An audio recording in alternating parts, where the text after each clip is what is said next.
ar. Debate 93.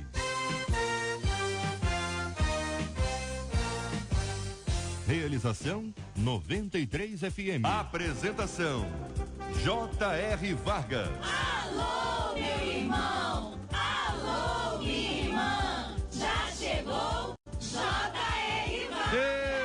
Estamos de volta, começando aqui mais uma super edição do nosso Debate 93, começando mais uma nova semana na presença do Senhor.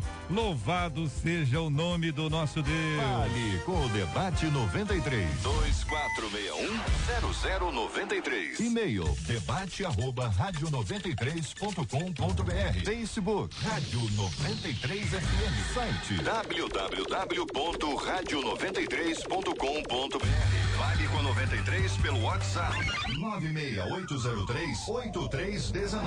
96803-8319. Marcela Bastos, muito bom dia. Bom dia, JR, bom dia aos nossos ouvintes, participando com a gente aí no nosso WhatsApp, mandando por escrito a sua opinião nos temas de hoje e mandando por áudio aí a sua fala sobre o Debate 93, aquela bênção que o debate é na sua vida. A gente quer ouvir a sua voz, a gente quer ouvir o seu testemunho. E começando também essa segunda-feira, JR, com muita inspiração. Saiu numa matéria do site UOL sobre um casal de empresários em Valinhos, lá 85 quilômetros de São Paulo. Eles fizeram uma coisa muito interessante. Eles instalaram uma geladeira comunitária no meio de uma avenida da cidade. E a ideia deles é oferecer comida de graça para quem estiver passando por dificuldade. Então, como é que funciona a geladeira? Eles puseram a geladeira lá. Você quer doar, você coloca as suas doações lá. Você precisa, você pega a sua doação lá. Então, o que eles pedem? Eles pedem que esteja, claro, dentro da validade, nada de bebida alcoólica, não podem ser doados ovos, nem carne crua. O restante você coloca lá, o pessoal doa e o pessoal pega. E o que é mais bonito é que na reportagem, o UOL descreve assim: o casal que é extremamente religioso, depois dizem que eles fazem parte de uma igreja batista, de onde veio a intenção deles de, durante o culto, que acho que eles receberam alguma coisa parecida com isso e eles resolveram implementar isso. Eu tô curioso para saber como é que funciona isso aí. Curioso para saber, atrás. Porque exatamente é muito legal, né? Uma geladeira, a pessoa vai lá, coloca, quem precisa tira, quem tem vai lá e doa, e as pessoas utilizam de acordo com a sua necessidade. Olha, é tão organizado isso. Inclusive a vigilância sanitária da cidade já visitou, já aprovou o projeto. Todo dia, né? Tem que ir lá todo dia para acompanhar. Muito legal. Quero ouvir a sua opinião, ouvinte, até porque pode ser que alguém tenha uma ideia próxima disso. Alguém está acompanhando a gente, tem aí realizado alguma coisa no sentido de servir a comunidade, não apenas de trazer as pessoas para a sua igreja, mas de servir a comunidade, como toda igreja precisa servir a comunidade. Muito legal. Obrigado, Marcela. Você participa com a gente aqui do nosso Debate 93. É dia de agradecer, minha gente. Agradeça ao Senhor. Bênçãos recebidas. Levante a mão, glorifique, adore ao Senhor. Bora, gente.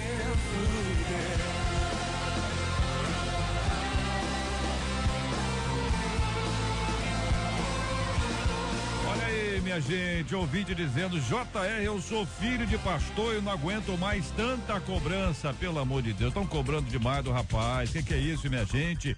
Quando não trabalho na igreja, eu sou criticado por não dar apoio ao meu pai, e quando eu estou envolvido, eu quero aparecer. Ministério do pastor é da família, hein? Não basta o pastor ser exemplo, a família também tem que ser. E quando o filho do pastor tem de fato um chamado, como agir para que a igreja reconheça, vai ser o nosso primeiro tema do programa de hoje. Vamos tratá-lo já já. Olha, impressionante, hein? Explosões em 2 igrejas cristãs coptas no Egito deixaram ao menos 44 mortos e mais de 100 feridos neste domingo, segundo o comunicado do Ministério Egípcio da Saúde. O primeiro alvo foi um templo em Tanta, a 5ª maior cidade do país, seguido de um ataque em Alexandria, a 2ª mais populosa cidade egípcia. O Estado Islâmico reivindicou a autoria do atentado. Os cristãos do Egito celebravam o Domingo de Ramos, que marca o início da Semana Santa. Imagine o luto no coração das igrejas. Pensa aí, imagina isso. O que faz você diante desta notícia? O que te parece? O que você sente? Quais são suas reações? É longe demais para sentir alguma coisa? Isso te incomoda? Mexe com você, com a sua vida? Como é que é isso aí, ouvinte? Me conta. Muitos dizem que as perseguições fazem a igreja crescer. Você concorda com isso? Se concorda, já viveu? Gostaria de experimentar? Se não concorda, traga aí a sua experiência, seu ponto de vista, inclusive bíblico, sobre esse assunto. Existem textos bíblicos que nos ajudam a entender esse tema. Uma tentativa de suborno pode manchar a imagem do campeonato catarinense deste ano. O goleiro do Inter de Lages, Neto Volpe, denunciou que uma pessoa lhe ofereceu 15 mil pilas, 15 mil pratas, 15 mil em dinheiro em troca de uma ajudinha. O atleta deveria sofrer 2 gols na partida contra o Joinville. As mensagens teriam sido trocadas por WhatsApp. Após a denúncia, o próprio clube registrou um boletim de ocorrência contra um presidente de um clube da 2ª divisão. Você já passou por alguma situação parecida com essa, em que de maneira aberta ou sutil te subornaram, hein? Ou te ofereceram um suborno? Como não se corromper diante de propostas erradas? Todo dia tem, minha gente, todo dia. Mateus capítulo 5, versículo 8 diz: bem-aventurados puros de coração, pois verão a Deus. Como ter um coração puro em um mundo tão corrompido? Eu pergunto a você, ouvinte amado. Este é o Debate 93, com J.R. Vargas, na 93 FM. Pastor Samuel Silva é pastor auxiliar da Igreja Batista Nova Jerusalém, cantor da nossa MK e é filho de pastor. E é pastor, filho de pastor, e o filho dele é filho de pastor. Então é o seguinte, tem uma geração aí, 1, 2 e 3, vivenciando o ministério. Pastor, quando o nosso ouvinte relata isso aqui, eu queria ouvir a sua opinião, evidentemente, trazer o seu ponto de vista sobre o assunto, porque parece exatamente que ele trabalha, a turma diz que ele está querendo aparecer. Se ele não trabalha, diz que é um à toa, que o pastor não está dando exemplo. Que briga. É complicado. Bem, bom dia a todos, né, da mesa e os que estão nos ouvindo. Sempre um prazer estar aqui na rádio. Realmente, sobre nós pesa um conceito e um preconceito, né? O conceito já é um peso, porque você ser pastor, tendo o seu pai como um pastor, vai gerar cobranças naturais, vai fazer com que você se posicione de maneira em que o que foi plantado pelo seu pai seja regado por você. Agora, o preconceito talvez seja o mais complicado, porque é quando as pessoas te julgam, principalmente quando você é um pouco diferente do seu pai. E não tem como sermos iguais, sermos idênticos, mesmo que o ministério seja muito parecido, existem características pessoais. Além disso, tem a questão da experiência, né? Normalmente, eu já tenho de ministério pastoral 14 anos, mas quando eu fui consagrado, né, bem novo, e o meu pai já o pastor da igreja, então, assim, seria impossível ter as mesmas experiências que meu pai já tinha vivido, né? E aí esse preconceito é que eu acho complicado. A gente vai falar mais durante o debate, mas eu acho que o importante é o filho do pastor não se vitimizar. Talvez o meu primeiro conselho seja esse: você entender que você tem um chamado e ponto. E aí, a partir do conceito do preconceito, você pode crescer. Você pode fazer desse preconceito e desse conceito um estímulo para crescimento ministerial. Pastora Marisângela Rocha, da Comunidade Evangélica da Zona Norte, a nossa menina da mesa de hoje. Qual a sua perspectiva, pastora, sobre esse assunto? Temos aqui algumas perguntas, né? E quando estou envolvido, eu quero aparecer. Se eu não faço, eu sou criticado. O ministério é do pastor ou é da família? Bom dia a todos. Bom dia. Vivemos isso, né? Na minha casa também, temos 2 filhos, já adultos, né? E que participam ativamente da igreja. Um está longe, mas quando está sempre conosco, estuda fora. Enfim, a cobrança existe, nós sabemos disso, né? Há um olhar diferenciado para os filhos de pastor. E, bom, enfim, dizer que a família do pastor não tem nada a ver com o ministério, que o ministério é do pastor, é uma utopia, né? Porque sempre vai se olhar, e biblicamente vai se olhar.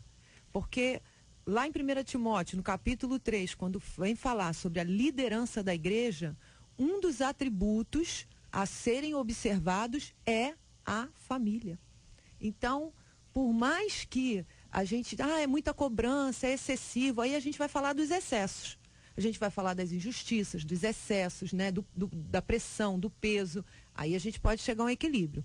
Mas que, biblicamente, olhar para a família do pastor, do líder, porque fala de diáconos também, não fala só, fala de bispo, fala de diáconos, mas é sempre condição, né? Até separei o texto, que é 1 Timóteo 3, o versículo é o 4 e o 12, você acompanha aí, ouvinte, com a gente, né? Que fala, criando os filhos sob disciplina com todo o respeito. Então, há um olhar para essa família. Os diáconos também falam, governe bem seus filhos e a própria casa. Então, a pressão, a cobrança, o preconceito, como foi colocado aqui, é péssimo. E a gente precisa realmente minimizar, consertar isso. Porém, que hoje é importante o pastor pensar que seu primeiro ministério sempre também será a sua casa, como de qualquer crente também há de ser colocado, porque é bíblico. Quero ouvir também a opinião do pastor Elison Amaral, da Primeira Igreja Batista de Santa Cruz. Pastor, muito bom dia, seja também bem-vindo ao nosso debate 93 de hoje. Bom dia, JR, os debatedores, aos nossos ouvintes, a equipe toda aqui. É muito bom estar e falar sobre esse assunto. Primeiro, penso que as cobranças, elas existem, todavia, eu entendo que o ministério, neste ponto aqui, é do pastor. A família tem um acompanhamento, tem uma responsabilidade, como todos os demais líderes, e eu acho que é extremamente importante o próprio pastor fazer com que a sua congregação, com que a igreja entenda que o ministério é dele. Às vezes nós, pastores, falhamos quando atribuímos a toda a nossa família algumas responsabilidades que é exclusivamente do ministério pastoral. O pastor, ele tem essa visão, ele deve ter essa responsabilidade de que o ministério é dele, a família é dele para acompanhá-lo, ajudá-lo quando necessário e sendo possível. Porque os filhos crescem e eles vão tendo opções de ir para uma outra igreja, estar num outro ministério, não ter um chamado para o ministério, porque primeiro que eu vejo que a esposa do pastor, por exemplo, não é pastora, ela é a esposa, é a ajudadora do pastor. Os filhos também são de igual forma. Então o ministério nessa visão. E a igreja, quando cobra isso, para minha visão, ela cobra de uma forma errônea, porque todos nós somos sacerdotes, todos nós somos pastores. Então, ao responsabilizar só o ministério que está à frente no comando da igreja, é uma injustiça, porque os próprios membros têm as suas famílias e muitos destes têm os seus filhos não comprometidos com o trabalho, nem comprometidos com a própria igreja, e nem por isso são cobrados. Então, a minha visão é que o ministério é do pastor, o chamado é dele. Pode acontecer da esposa também ter o chamado, pode acontecer dos filhos também terem o chamado. E aí, ajuntamento disso vai dar uma coletividade, uma família que está comprometida 100%. Mas o ministério, na minha visão pessoal, é do pastor. É ele que tem o chamado. Reverendo Hélio Tomás, da Segunda Igreja do Nazareno, em Nilópolis. Muito bom dia, seja bem-vindo. Em geral, espera-se que o filho do pastor ele saiba mais de Bíblia do que as outras crianças, e espera-se que ele, na hora do culto, ele esteja dentro do templo ou da sala apropriada, que na hora da oração ele feche os olhos, que na hora de entregar o dízimo ele arrume lá a participação dele, ou seja, é visto de alguma forma, reverendo Hélio, como um pastorzinho. E se for menina, ela não pode também errar em hipótese alguma, ou é uma pastorinha, ou vai ser alguma coisa nessa linha. O que pensa o senhor, reverendo? Bom dia. Bom dia, JR. Bom dia, os participantes da mesa, nossos ouvintes. Eu sou também filho de pastor. Uhum. Quando meu pai foi ordenado, eu ainda nem pensava em ser pastor ainda. Mas a primeira coisa que eu ouvi, justamente no dia da ordenação dele, foi alguém que chegou para mim e disse: a partir de hoje vai pegar para você. E aquilo não me assustou, porque a orientação, a educação que eu recebi do meu pai foi fundamental na minha caminhada, inclusive, né, na minha condução dentro dessa relação com a igreja como filho, né? E eu creio que, pelo que você falou em relação às cobranças, às exigências, vão haver sempre, né? E eu creio que a intolerância, ou até mesmo a exigência de estabelecer para o filho o perfil que talvez a igreja veja ou deseja ver no pastor, é que talvez possa trazer um dos problemas de relacionamento. Essa crise vai haver sempre. Da igreja, com o pastor e a sua família, do pastor, sua família e a igreja, porque nós estamos numa vitrine, nós lidamos com pessoas pessoas que esperam de nós, que fazem um perfil de nós e que ao mesmo tempo transferem isso para a família. E o problema está nessas cobranças que você até citou, e existem muitos mais, é que não se percebe que o filho do pastor, ele é o filho de um pai. Que o pastor não é só um pastor, uma figura eclesiástica ali, mas ele é um pai também. E cada um tem a sua característica, como bem foi dito aqui pelo pastor Samuel.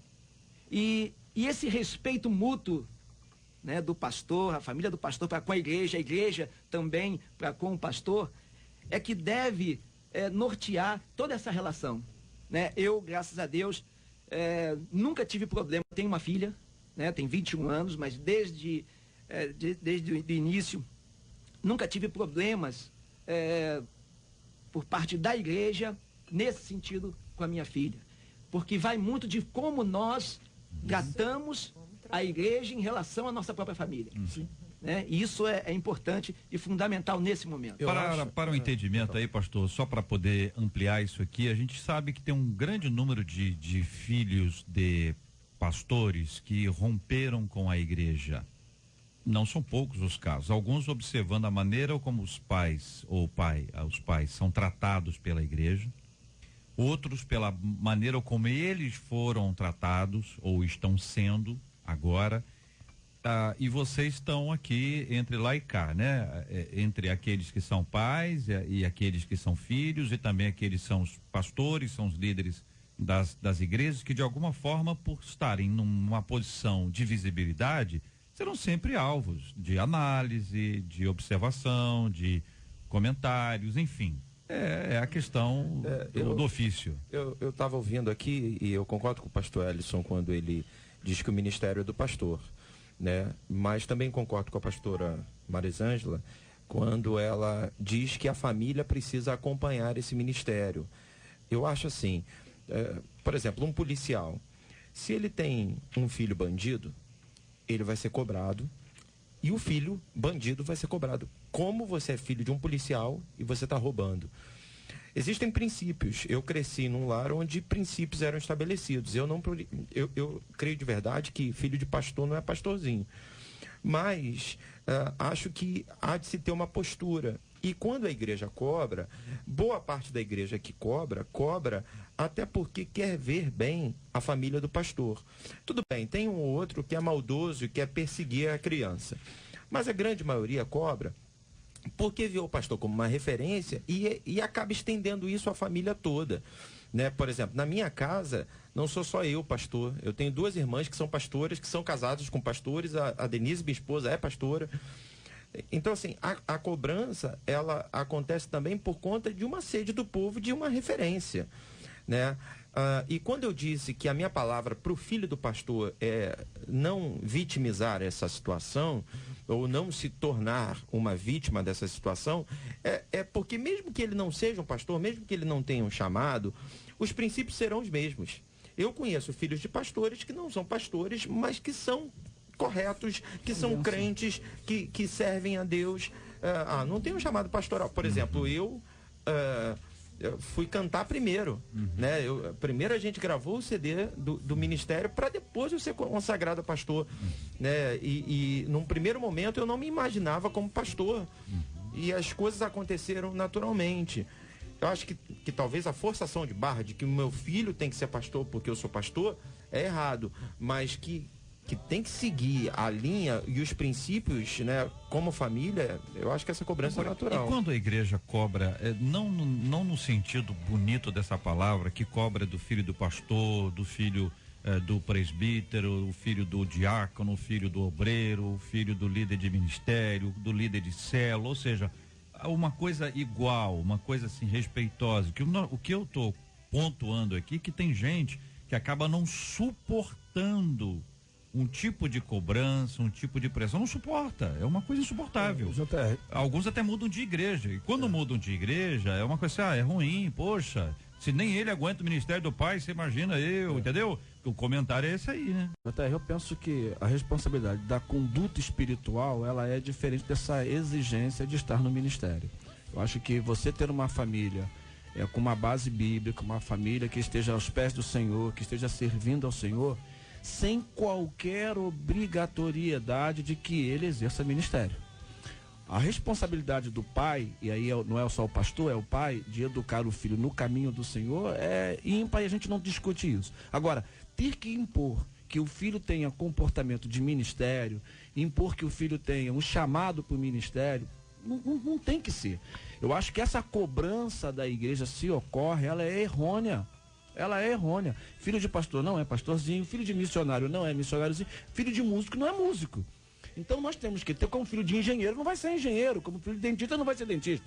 Então nós temos que tentar separar. Agora, a conduta espiritual de ser um bom crente, de buscar o interesse pela oração, de ter um contato com a Bíblia, de ter a comunhão com os irmãos na igreja, isso é de todos os crentes, todos nós. Não pode tentar rotular de que o filho do pastor, ele tem que ser pastor, ele tem que estar no ministério. Eu entendo que o ministério é do pastor. A família vai ser um exemplo, a família vai ser um canal de bênção, a família vai ser algo que vai ajudar e beneficiar essa atividade ministerial. Mas e se o filho ou a filha se afasta do caminho do Senhor? O pastor vai ser responsabilizado? Não pode, porque o ministério é dele. Então o filho vai crescer. As cobranças, elas são errôneas, na minha visão, de exigir que o filho do pastor tenha comportamento de que tem que estar no ministério, tem que estar lá no altar. E o pastor que faz isso também acaba errando, de que impor para o filho que o filho tem que ser o exemplo de A ou de B. Tem que ensinar. E a Bíblia vai dizer isso pra gente. Ensina o menino o caminho que deve andar. E aí é nosso papel de pai, como o pastor aqui colocou muito bem, a gente colocar e ensinar os caminhos. Agora, a escolha e o chamado para o ministério não é do pastor. O chamado é do Senhor para o homem ou para a mulher. Então tem que ser diferenciado. Ezequiel 18, perdão, pastora. Ela fala sobre essa coisa se o pai é injusto, não necessariamente o filho vai ser injusto, né? E se o pai é justo, não necessariamente o filho vai ser justo. Deus trata cada um, né, de maneira particular. Mas eu quero bater na tecla de que o envolvimento, né, compromisso. A Bíblia diz: ensina o menino no caminho, não diz o caminho, diz no caminho, o envolvimento, né? Se ele vai ser pastor ou não, mas envolvido com a obra, eu acho que é um dever do pai. E sobre o que o JR especificamente falou, né, dessa debandada de filhos de pastores, né, do próprio ministério do pai, por não suportar a cobrança, por não conseguir lidar, eu acho que essa responsabilidade deve ser atribuída ao próprio pai, ao próprio pastor, à própria mãe, que não soube lidar com essa situação. Porque se a igreja cobra, tá bom, como ele falou, vai acabar acontecendo, né? Vai cobrar mesmo. Mas se esse pai, essa mãe, esse pastor não sabe lidar com essa cobrança e repassa isso e coloca isso como um fardo na vida dos seus filhos, aí sim eles não vão suportar, aí sim eles vão sair, porque não, tá vendo, estão falando de você tá vendo, sabe, tem um caminho antes dessa decisão de sair, de não suportar, que passa pela família pastoral, que passa pela autoridade que está sobre aquela criança, que vai oprimindo. A maior opressão não vem... Porque, queridos, se a nossa casa, né, é Jerusalém, é lugar de paz, é lugar de alegria, sabe? Se aqui ali, se como pastor, primeiro, ele é o pastor daquelas ovelhas chamada família, chamada filhos, e se sentem amados, protegidos, alegres. Olha, me desculpa, mas o que os outros falam importa muito pouco. O que vai prevalecer o pai é o que né, o pai pensa, é o que a mãe pensa. Então, eu acho que ouvinte depoimento aqui, apresentando o seu, dizendo: estou ouvindo o debate, sou filho de pastor e quero dizer, filho de pastor sofre. Somos cobrados o tempo todo pela igreja e pelo próprio pai. Meus irmãos, que eram um pouco mais agitados, eles sofriam. Meu pai, o pastor, pegava no nosso pé o tempo todo. Assim que comecei a namorar, foi uma luta. No meu namoro, tinham várias regras, mas no namoro de outras jovens, ele aconselhava somente, não pegava no pé. Sempre dizia que eu era o exemplo. O moral da história era tanta cobrança que hoje meus irmãos estão longe da igreja. Compartilha aqui uma de nossas queridas ouvintes. Agora, irmãos, vocês apresentam aqui o que vou chamar aqui de um modelo, de um ideal. Tornar a casa de paz o tempo inteiro não me parece ser uma coisa assim continuamente real. É o que a gente tenta o tempo inteiro. Mas você pode ter falhas, pode ter fases, pode ter problemas. O pastor ou a esposa pode ter um rompante e de repente um dia chega e dá uma bronca no menino porque viu o menino, porque alguém viu. E quantas vezes me disseram que viram você em tal lugar assim assado. O pai, em vez de conversar direito, e vai lá e espinafra o menino.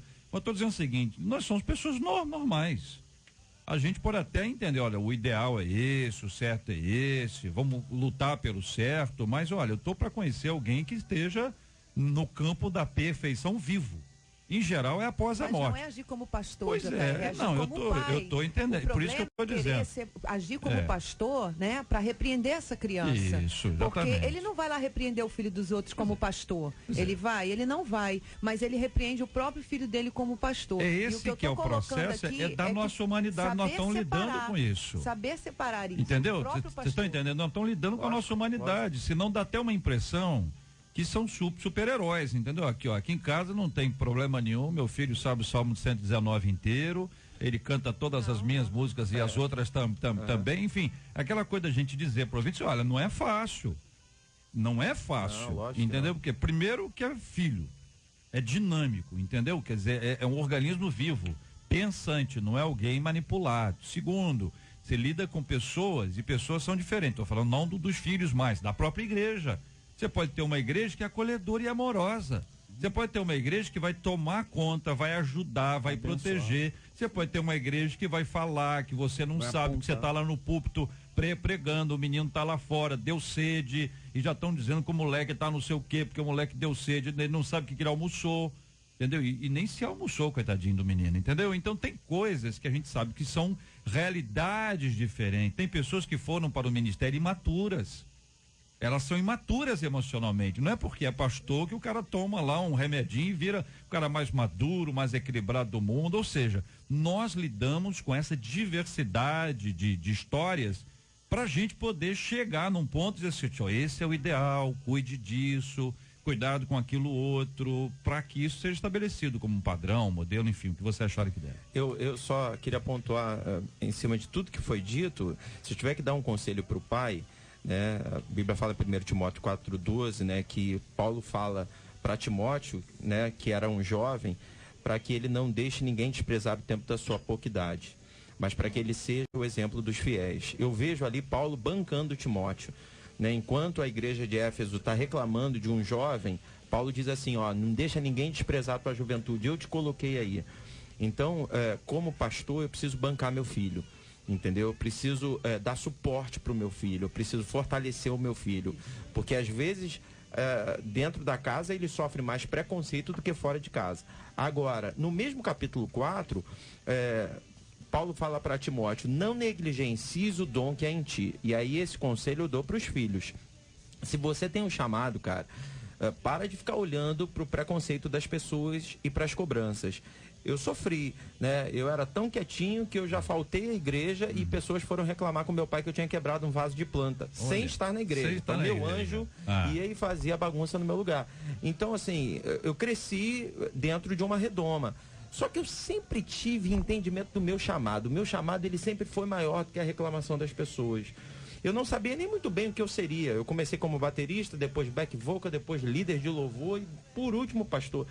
Mas, assim, eu sempre tive certeza de que eu tinha que fazer a obra de Deus. Então, eu comecei o debate falando da importância da gente não se vitimizar. Porque quando começa a se vitimizar, estou sendo perseguido, aí o caminho realmente é se desviar e ir para o mundo. Muito bem, são 11h34 e essa é a 93 FM, minha gente. Esse assunto dá pano pra manga. Quero agradecer o carinho dos nossos ouvintes e a participação de cada um deles com a gente hoje, tratando esse tema aqui do nosso Debate 93. Você ouve Debate 93 com J.R. Vargas. Olha, gente, explosões em 2 igrejas cristãs coptas lá no Egito deixaram ao menos 44 mortos e mais de 100 feridos neste domingo, segundo um comunicado do Ministério Egípcio da Saúde. O primeiro alvo foi um templo em Tantá, a 5ª maior cidade do país, seguido de um ataque em Alexandria, a 2ª mais populosa cidade egípcia. O Estado Islâmico reivindicou a autoria do atentado. Os cristãos do Egito celebravam o Domingo de Ramos. Imagine o luto no coração da igreja, né? Desse povo, das pessoas, famílias. O que faz você diante desta notícia, ouvinte? Muitos dizem que as perseguições fazem a igreja crescer. A pergunta é, você concorda com isso? Quero ouvir a opinião dos nossos ouvintes, ouvindo inicialmente os nossos queridos debatedores. Então, JR, nós fomos pegos por essa notícia domingo de manhã e o que fazer, né? Uma das perguntas num momento como esse. Independente de ser uma igreja cristã, mas o extremismo e o radicalismo, ele tem gerado essas baixas muito grandes no que diz respeito não só ao contexto social, porque também tem um envolvimento político dentro disso. Mas o que fazer nós como igreja? Né? Ontem à noite eu dei uma nota sobre esse assunto na hora do culto, sobre a importância de nós avaliarmos, mesmo que estejamos num país em que temos liberdade de culto, de expressão, mas vemos que em outros lugares, através do radicalismo, pessoas têm sofrido e perdido as suas próprias vidas, e que nós temos que, de alguma forma, nos posicionar. E de que forma seria? Qual é a nossa participação? Orar. Primeiro lugar é orar. Conscientizar para que nós não cheguemos a um momento como esse, porque há toda uma estratégia voltada para um domínio islâmico, não só em algumas regiões do Oriente Médio, mas a França, ela quando acordou para isso, né, foi quando ela foi ameaçada constantemente e vários atentados foram acontecendo isoladamente. Então, aqui no Brasil, nas fronteiras, né, com alguns países que fazem uma tríplice aliança, já existe um movimento muito intenso e muito grande que nós não vamos estabelecer assim de regra que todo o segmento islâmico, eles são tendenciosos a esse extremismo, mas nós temos que estar atentos porque quando nós oramos para que o Senhor converta o coração dessas pessoas, será que é uma coisa distante, impossível de acontecer? Será que isso é algo subjetivo? Não, eu creio no poder de Deus para fazer coisas além do que pedimos e do que pensamos. Amém. E nós cremos que, através da oração, porque a única coisa que pode transformar a vida dessas pessoas, e nós sabemos disso, é o Senhor Jesus. Então, o que nós não podemos deixar é de orar por essas pessoas, pelos extremistas, para que o Senhor converta o coração deles. Porque não tem outra só forma. orar, né, pastor, mas evangelizar, né? Investir em missões para evangelizar esse grupo. Eu estava assistindo uma aula de missões do Seminário Betel e eu achei uma coisa muito interessante. O professor falou assim pela ocasião, né? Ele trabalha com os grupos, né, islâmicos, evangelização dos grupos islâmicos, e ele disse assim, para alguns a questão dos refugiados, né, está sendo muito assustadora, porque eles estão vindo para cá e dentre eles há homens-bombas, há extremistas e tudo, e o mundo todo vai começar a explodir. Na nossa visão, é resposta de oração, porque nós não estamos conseguindo entrar com o evangelho lá, então eles estão vindo para cá, porque aqui eles vão conhecer o amor de Deus, eles serão libertos e serão alcançados. Então é essa visão, né? Eu estou com medo porque eles estão vindo, ou já que eles estão vindo, vamos ganhá-los para Cristo, porque estamos numa terra onde servimos a um Deus vivo, né? Então, eu acho que essa visão também evangelística da igreja, os refugiados são um grande campo missionário, a Igreja Católica já despertou para isso e tem feito bastante coisa em relação aos refugiados, mas a Igreja Evangélica também precisa despertar muitas vezes. Só queria colocar que a Junta de Missões Mundiais, que é a qual eu faço parte das Igrejas Batistas, nós temos hoje um investimento muito forte com refugiados, com envio de missionários, inclusive aqui na fronteira, no Foz do Iguaçu, onde é um dos maiores centros, e a gente tem que investir, além da oração, que ela é fundamental, acho que eu peço todos os domingos que a igreja faça isso, cada informação que a gente recebe é um susto para a gente, é um impacto. Como o pastor colocou aqui, eu tenho apontado também a França, 50% hoje do Congresso da França é islâmico, os congressistas são islâmicos, então o próprio povo francês hoje já é islâmico e foi se perdendo. A gente vê como o próprio evangelho na Europa foi perdendo por causa disso, e nós no Brasil, que somos um povo que temos essa liberdade, temos que nos preocupar sim, porque esse avanço do islamismo é terrível. Então nós temos que orar, nós temos que investir na evangelização com preparo. Não adianta falar de evangelizar mandando qualquer pessoa ir lá para a fronteira para poder pegar refugiado. Tem que haver um preparo, tem que haver treinamento. Agora, tem que haver um despertamento nosso para o cristianismo sério, onde há o investimento, onde há a oração e há o envio. E até alguns crentes nossos que podem se preparar para trabalhar voluntariamente nos campos de refugiados. A Missões Mundiais, ela tem esse trabalho. Se alguém tiver dúvida, basta entrar lá no site da Ajuda de Missões Mundiais. Você pode ser voluntário, independente da denominação, para fazer o quê? Trabalho de missionários. Então, hoje, refugiados estão se convertendo. Muitos testemunhos, basta você pegar lá o site. E glória a Deus por isso, mas ainda há um grande risco. E as profecias estão aí para se cumprir com relação a tudo isso. Então, cabe a nós estarmos atentos, vigilantes e preparados para a grande batalha. Eu acho que além de oração e evangelismo, tem faltado amor também, né? A gente percebe uma igreja muito sectária. Essa pergunta aqui para mim é emblemática, né? Muitos dizem que as perseguições fazem a igreja crescer. Quer dizer, parece que eu não estou preocupado se a igreja está sofrendo ataque. Eu estou preocupado em dizer, vai em frente, porque isso aí vai fazer você crescer. É meio que cada um olhando só para si, né? Eu acho que tem faltado amor, unidade, tem faltado a ideia de que precisamos olhar mais para o pecador, porque tem gente que não olha para o pecador porque tem raiva do pecado. Só que pecado é uma coisa e pecador é outra. Então, se a igreja for mais amorosa, eu acho que essa coisa, esse radicalismo, e a palavra radical fala de raiz, não fala... né, de diferenças. Eu tenho princípios, mas eu não preciso virar as costas, porque toda essa guerra, eu não sou muito conhecedor disso, mas me parece que essa guerra toda é de fundo religioso e essa coisa de, né, eu não concordo com o teu pensamento, político e religioso, mas eu não concordo com a tua vertente, com o teu pensamento, então eu vou te explodir, eu vou te matar.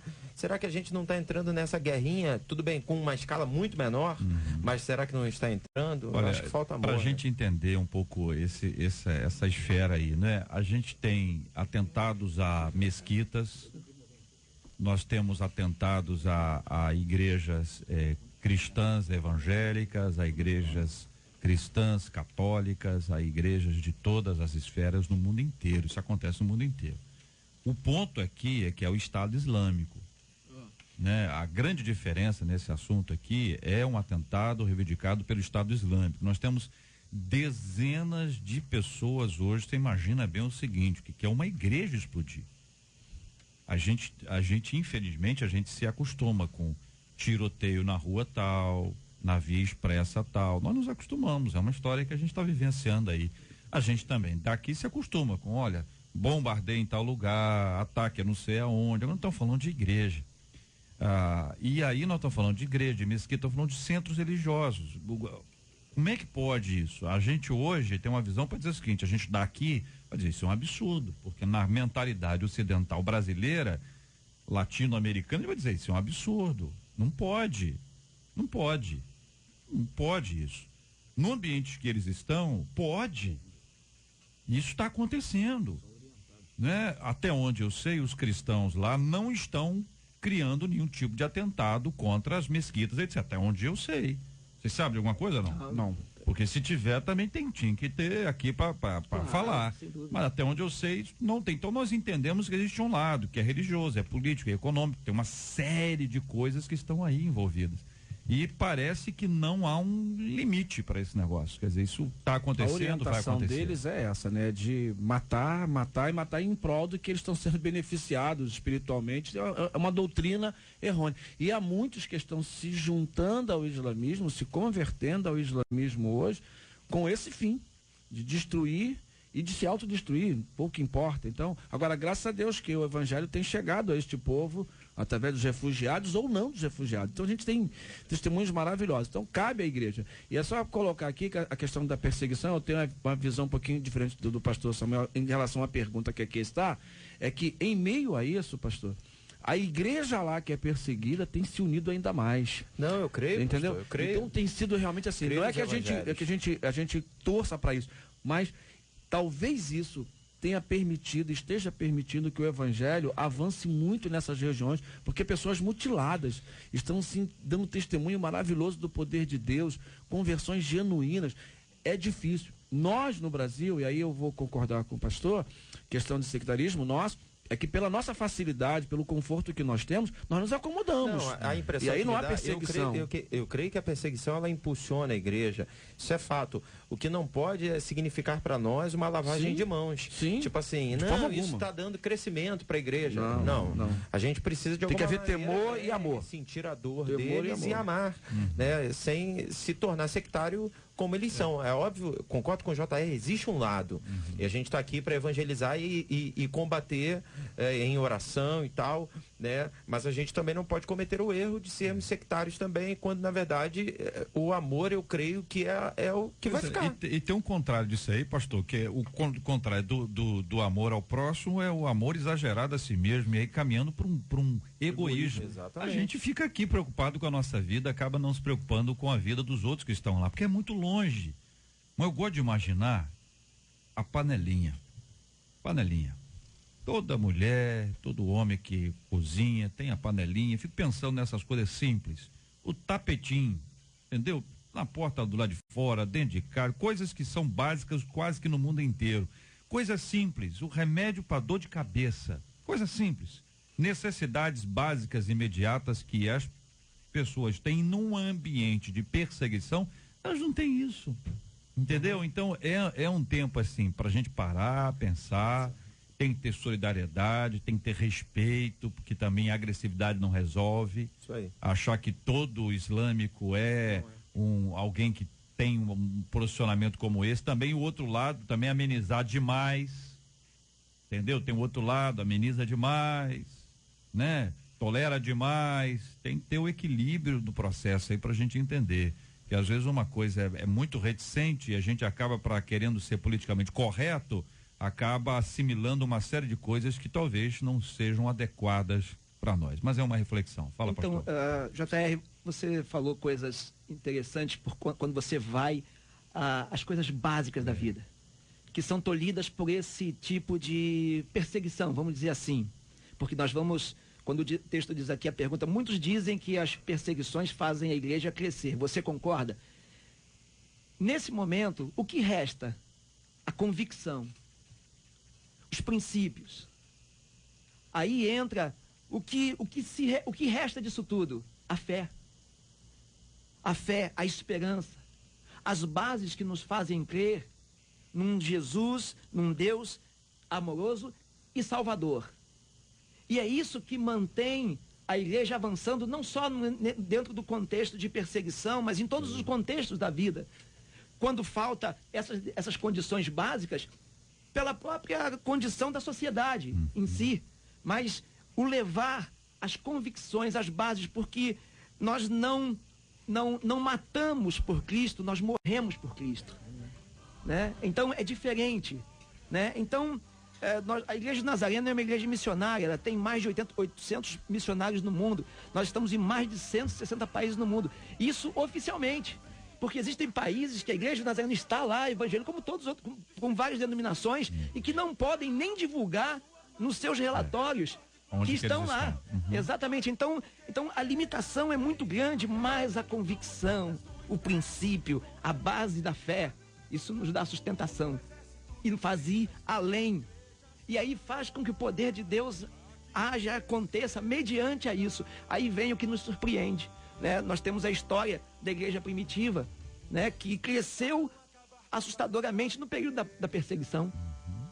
Porque é o que resta, né? Hoje nós temos tantas coisas que tomam o lugar da nossa fé, das nossas convicções, dos nossos princípios que nos levam a crer que esse mundo é apenas um momento onde nós estamos aqui com o objetivo de proclamar o evangelho da salvação, para que a eternidade seja o fato real pelo qual nós estejamos caminhando e levando outros a conhecer também. Louvando como Paulo e Silas na prisão, movendo o grande céu, estremecendo o chão, assumindo a missão. Pedir a você, ouvinte amado, que esteja em oração por esse assunto. Pai, diante de Deus, de verdade, não viva como se isso não fosse te atingir. Somos nós que estamos sendo atingidos de uma forma ou de outra. Isso também tem a ver com a gente, mas não é a perseguição que para a gente não, hein? Não é mesmo, porque a igreja continua e a igreja vem, minha gente. Olha aí, canta, Anderson. A igreja vem com aquele que brilha mais que a luz do sol, dissipando as trevas, destruindo o mal. A sua face é um revedor de glória, o céu derrama glória, porque a igreja vem arrebentando com as portas do inferno, com barulho de milagre, levantando um exército de vidas. É a igreja santa, aqui perseguida. Este é o Debate 93, com J.R. Vargas, na 93 FM. Olha aí, minha gente, uma tentativa de suborno pode manchar a imagem do campeonato catarinense deste ano. O goleiro do Inter de Lages, o Neto Volpe, denunciou que uma pessoa lhe ofereceu R$15 mil em troca de uma ajudinha. O atleta deveria sofrer 2 gols na partida contra o Joinville. As mensagens teriam sido trocadas por WhatsApp. Após a denúncia, o próprio clube registrou um boletim de ocorrência contra um presidente de um clube de 2ª divisão do estado. Você já passou por alguma situação parecida com essa, em que de maneira aberta ou sutil te subornavam? Como não se corromper diante de propostas erradas? Mateus capítulo 5, versículo 8 diz: bem-aventurados puros de coração, pois verão a Deus. Como ter um coração puro em um mundo tão corrompido? Queridos debatedores, quero ouvir aqui a opinião de vocês. Até alguns anos atrás, eu que gosto de futebol, me lembro do Campeonato Brasileiro da 1ª Divisão, houve um escândalo tremendo, times que perderam pontos, havia todo esse envolvimento. Essa questão é antiga, não é uma coisa nova, a gente lamenta como alguém que ama o esporte, gosta do esporte em geral, a gente vê essa notícia. E o que cabe a cada um de nós, ao olharmos essa situação, é nos policiarmos para não entrarmos nada disso. Quando a gente fala de futebol, a gente deve também focar outros aspectos que me vêm aqui à mente. Quando você está com documento irregular de veículo no trânsito, tem que dar dinheiro para policial te liberar. Quando você faz um gato de energia, ou de água, ou de uma antena que é pirata, internet, uma série de fatores, que Gatoflix. Como que é? Gatoflix. Essa eu não tinha ouvido ainda não. Então, nós temos uma responsabilidade ao analisarmos esses aspectos com o nosso comportamento.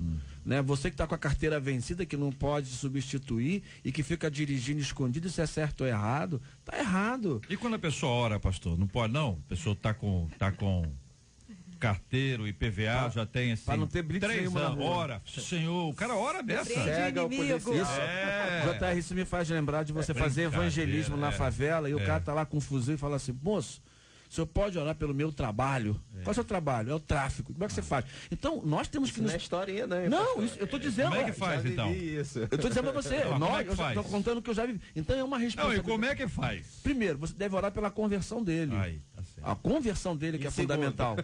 Em segundo lugar, ajudá-lo para que ele saia daquilo. Se ele puder deixar aquilo ali, porque se você puder dar a ajuda para que ele vá para uma casa de recuperação, é a hora. Ele vai decidir. E se ele pedir para ungir a arma? Aí não tem como. Aí não Isso tem, aí, eu tô colocando da pessoa. Agora, forte. eu tô só tentando colocar a questão do suborno aqui. Que acontece em todas as áreas. É grave e nós como crentes, eu falo isso no meu púlpito abertamente. Já tive várias pessoas que foram no meu gabinete conversar, pedindo ajuda, porque tinha problemas em casa essa ordem. Como advogado também já tentei orientar. Então, é um problema. E às vezes gente nova que chega na igreja e fala pra gente, pastor, como é que eu faço? Mude, conserte, ajeite a sua situação. Então, E tudo o isso. comércio, que às vezes o camarada passa lá, o comércio tá arrumadinho, rapaz, o comércio tá certinho, tá tudo em dia, mas olha, quando a pessoa resolve achar alguma coisa, entendeu? É complicado. Entendendo ou não? Você andar Tô na lei entendendo. hoje no Brasil por exemplo, no meio musical, se você quiser fazer um evento, né, você tem que pagar o ECAD, né? Por conta das músicas que você executa ali.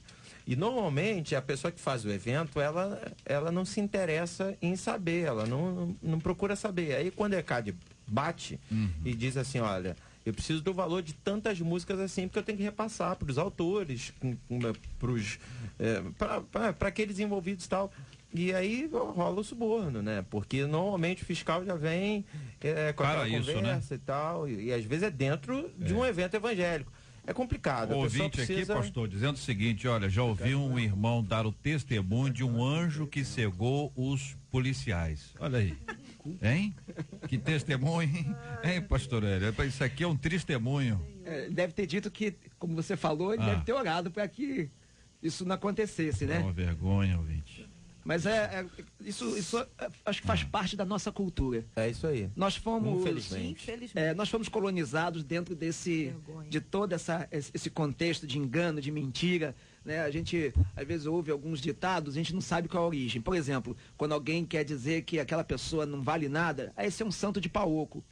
O que significava isso? Né? Na época, para se levar o tesouro, né, para fora do Brasil, para não passar pela quinta, que tinha que pagar, aí é onde era a Receita Federal da época, né? Por isso que dizia assim, ó, vai para a quinta dos infernos também, né? Quer dizer, são ditos populares. Então, colocava-se dentro daquele fundo falso, daquela imagem, né, o ouro, e dali não passava pela quinta. Então, tudo isso, né, vai trazendo uma culturação e nós estamos vivendo isso mais do que nunca. Está aí diante dos nossos olhos. Quando nós acordamos de manhã, ligamos a televisão ou rádio, o que seja, tem sempre uma notícia nova, um nome novo, envolvido num processo de propina novo e constantemente. Então, isso, como bem disse aqui o pastor Ellison, né, em todo o contexto da sociedade, isso está envolvido. O ouvinte está contando aqui, JR, um funcionário da empresa tal pediu dinheiro para fazer minha conta de luz vir mais barata. Só tem isso, preciso ficar me olhando assim, não. Você quer dizer o nome da pessoa? Não, vou falar. Vocês estão com aquela carência, quem é? Olha, uma empresa de energia elétrica. Ele é funcionário da própria empresa. Ele é funcionário. Já aconteceu comigo, já tem. A minha luz aconteceu comigo. A minha luz também é alta, já apareceu gente lá. Amigo fala assim, amigo, eu não quero, vou continuar. Olha só. Eu pago o consumo. Nós discutimos aqui uma vez há um tempo sobre o assunto do gatonete, e aí nós falamos da mesma coisa aqui, os princípios bíblicos, éticos, morais, etc. E aí uma pessoa ligou pra cá, entendeu? A história é impressionante, Ele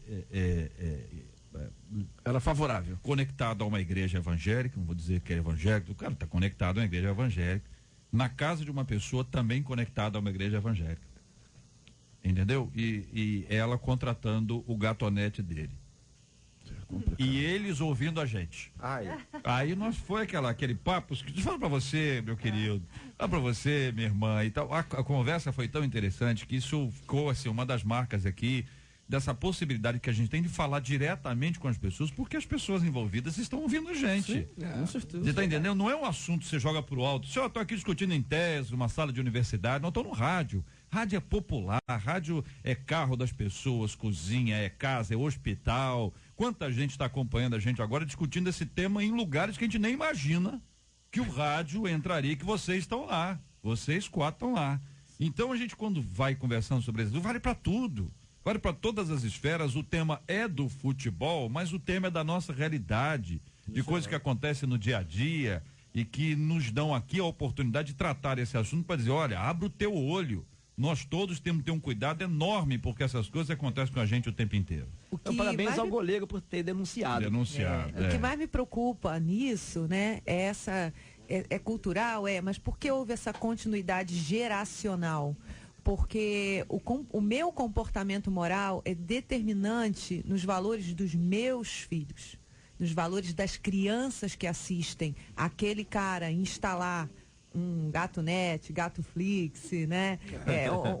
O determinante no comportamento das crianças, é pesquisa científica, o comportamento moral dos pais é determinante no comportamento moral dessas crianças. Verdade. Então, por isso é geracional, por isso veio lá dos portugueses, mas por que chegou aqui? Porque há esse ciclo. Então, quando eu rompo com isso, eu entender que quando eu digo não, quando eu tenho comportamento debaixo do princípio de Deus, da bênção de Deus, isso é tão poderoso que não só me atinge, mas atinge gerações. É isso que quero mandar um abraço carinhoso aqui para o nosso querido Dé, grande comentarista esportivo, uma figura maravilhosa, nosso ouvinte aqui está sempre acompanhando, ele ao lado de Dona Rose. Alô, Dona Rose, obrigado pelo carinho, pela audiência, Deus abençoe cada vez mais aí, Dona Rose, querido Dé, o Aranha, um forte abraço, muito obrigado por essa audiência sempre especial, extraordinária, que me honra muito, viu, Dé? Me honra muito, meu querido, um grande abraço a você, Deus te abençoe muitíssimo e cada vez mais. Olha aí, minha gente, hoje tem culto da 93 e sabe quem vai estar lá? Elaine Martins. Escuta, Elaine, canta, Elaine. Ele vai preparando o ambiente, vai renovando, enchendo cada crente. Ele vai fazendo e milagres vão acontecendo. É normal ele transformar água em vinho. Olha aí, minha gente, hoje à noite, o culto da 93 FM na segunda igreja do Nazareno. Alô, povo, acompanhando a gente em Nilópolis, na rua Vereador Francisco Nunes, número 1423, no centro de Nilópolis. Pregação com o pastor Josué Valandro Júnior, da Igreja Batista Atitude Central da Barra. Você tem aí Elaine Martins abençoando a nossa vida. Você tem também, sabe quem? Olha quem vai estar lá também participando conosco hoje. Gisele Nascimento. Canta, Gisele. Se não fosse pra te obedecer, não precisava o Senhor morrer.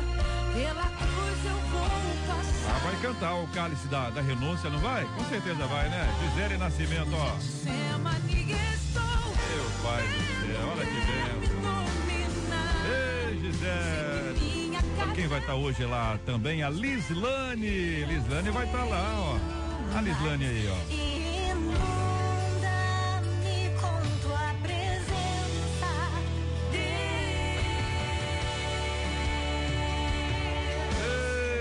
Lislane, vai ser uma benção, vai cantar o Santo Espírito, hein? Meu Jesus amado, reverendo Hélio, essa hora a igreja vem abaixo. Vai. Ô querido, conta aqui pro nosso ouvinte, eu dei aqui o endereço, Rua Vereador Francisco Nunes, 1423, tem algum ponto de referência? Tem, fica no centro de Nilópolis, bem próximo ao viaduto antigo de Nilópolis. É quase ao lado do colégio Aidano de Almeida. Né? Então, o viaduto de Nilópolis antigo é a referência maior. E a igreja vai estar aberta a partir de que horas, pastor? A partir das 18 horas, 18 horas. Pode chegar. O pessoal quer ir ser para orar. Pode entendeu? empolgar. O pessoal gosta de chegar mais cedo, para chegar mais cedo, sentar, ficar em oração. Tem muito lugar para jogar aí lá. Bênção pura. Olha, reverendo, muito obrigado pela presença do senhor aqui. Deus abençoe, vai acolher o nosso time da 93 FM, um povo maravilhoso de Deus que lá estará. Deus abençoe muito o senhor e a igreja. Todos lá estamos animados com o culto de hoje e eu tenho certeza que vai ser muito bom. Então, o lugar é fácil de achar, é de fácil acesso, então não tem como os nossos ouvintes não irem. Bênção, polícia. Muito obrigado, pastor. Obrigado, pastor Ellison. Um abraço, irmão. Obrigado, JR, debatedores, e lembrando que devemos instruir o menino no caminho que deve andar para nunca se desviar, independente de exercer ou não um ministério, e manter a sua santidade. Maravilha, muito obrigado, querido pastor Samuel Silva. Eu sempre agradeço a oportunidade de estar com vocês, eu aprendo demais. Quero mandar um abraço para todos que estão nos ouvindo, que Deus continue abençoando a nossa tarde. Quero declarar que essa semana vai ser de vitória, ninguém vai oprimir a gente, vai ser uma semana de muita conquista em nome de Jesus. Pastora Marisângela, obrigado, pastora. Obrigada, quero mandar um abraço muito especial, né, pro pastor Márcio, que essa semana vai ser bem especial para nós, além da nossa conferência anual de Semana Santa, ele se entregou, nós vamos celebrar 50 anos de vida do pastor Márcio. Olha então, aí. um grande abraço, né, pro meu esposo. Eu sei que toda a igreja, anos? 50 anos de vida, JR. Isso. Eu tô impressionado. Então, essa conferência vai ser diferente, Tem especial. certeza? 50? Meio século. É? Isso. O pastor Márcio, não estão falando do pastor Márcio. Pastor Márcio, aquele garotão. 50 Olha anos. só, 50 anos. Olha. Parabéns pra ele. Um beijo, mano. As aparências, às vezes, né? Um abraço, Márcio. Deus te abençoe, meu querido amigo. Nós vamos orar juntos aqui. Pastor Ellison, vamos orar juntos, apresentando diante de Deus todos os assuntos que nós discutimos aqui, mas sempre lembrando, nós oramos pela cura dos enfermos e consolo aos corações enlutados em nome de Jesus. Deus, muito obrigado pela oportunidade de falar do teu evangelho, do teu amor. Peço agora pelas igrejas que estão sendo perseguidas e atacadas. Também te suplico pelos ministérios pastoral, que haja o bom senso, que haja a coerência, e todos os filhos estejam nos teus santos caminhos, sem se desviar para um lado ou para o outro, e possam viver o teu evangelho. Abençoe os irmãos que estão enfermos, para que haja cura, se for esta a tua soberana vontade. Continue usando esta emissora e estes debates, em nome de Jesus. Amém. Aumenta a glória e o teu fogo em mim.